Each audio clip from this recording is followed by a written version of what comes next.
Dans les ténèbres infinies du 31e millénaire, il n'y a que la guerre. À cette époque, l'une des confrontations les plus tragiques et marquantes fut la bataille de Prospero, un affrontement fratricide entre les Space Wolves, guerriers féroces de Fenris, et les mystérieux érudits des Thousand Sons. Ce conflit, orchestré par des forces bien plus sombres que ne le croyaient les combattants, scella le destin de deux légions, autrefois dévouées à l'empereur, mais désormais divisées par des croyances opposées. Tout commença bien avant la bataille, avec la croissance des talents psychiques au sein de la Légion des Thousand Sons. Le sage et puissant Magnus le Rouge, doté de pouvoirs psychiques inégalés, pensait que ces dons étaient la clé pour comprendre l'univers et renforcer l'Imperium. Mais l'empereur, bien que lui-même maître de l'Immaterium, craignait les dangers de la sorcellerie et les pouvoirs du Warp. Les Thousand Sons, malgré les avertissements, continuèrent à développer leur pouvoir. L'empereur, inquiet de la voie empruntée par Magnus, convoqua le conseil de Nigar, une réunion pour décider du sort de la sorcellerie dans les légions. Le verdict fut sans appel, l'interdiction de la pratique des arts psychiques. Magnus, convaincu que ses intentions étaient justes, ignora cet ordre. Ce fut son plus grand péché. Lorsqu'il perçut la trahison d'Horus à travers une vision, il tenta de prévenir l'empereur en utilisant ses pouvoirs pour communiquer directement avec lui, à travers le Warp. Mais cette tentative eut des conséquences désastreuses. En forçant ce contact, Magnus brisa le voile du Warp, causant des dégâts irréparables et une incursion démonique au cœur de Terra. Furieux, l'empereur considéra cela comme une trahison ultime. Il ordonna alors à la Légion des Space Wolves, dirigée par le primarque Leman Russ, de partir pour Prospero, le monde des Thousand Sons, et de ramener Magnus à Terra pour qu'il soit jugé. Mais, manipulé par Horus, Russ changea de mission. Ce ne sera pas une arrestation. Ce sera une destruction totale. Lorsque la flotte des Space Wolves arriva en orbite autour de Prospero, ils ne vinrent pas en année.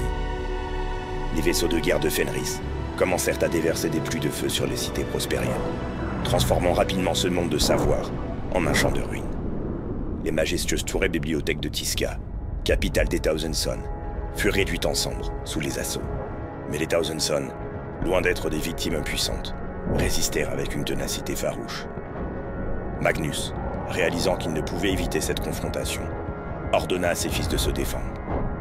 Les Thousand Sons, maîtres des pouvoirs psychiques, utilisèrent leurs immenses capacités pour repousser les Space Wolves. Des tempêtes de flammes psychiques éclataient, des éclairs d'énergie Warp déchiraient les cieux.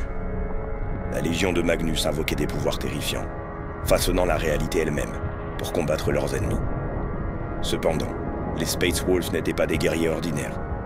Forgés sur le monde sauvage de Fenris, ils étaient des prédateurs implacables, des chasseurs nés. Leur férocité, combinée à une haine viscérale pour les sorciers, les poussa à attaquer sans relâche. Pour eux, cette mission était une vendetta sacrée. Ils voyaient dans les Thousand Sons non seulement une menace pour l'empereur, mais aussi une abomination à éradiquer. Leman Russ, au centre du combat, menait ses Space Wolves avec une rage dévorante. Surnommé le Loup suprême, il voyait en Magnus un frère qu'il devait abattre pour sauver l'humanité.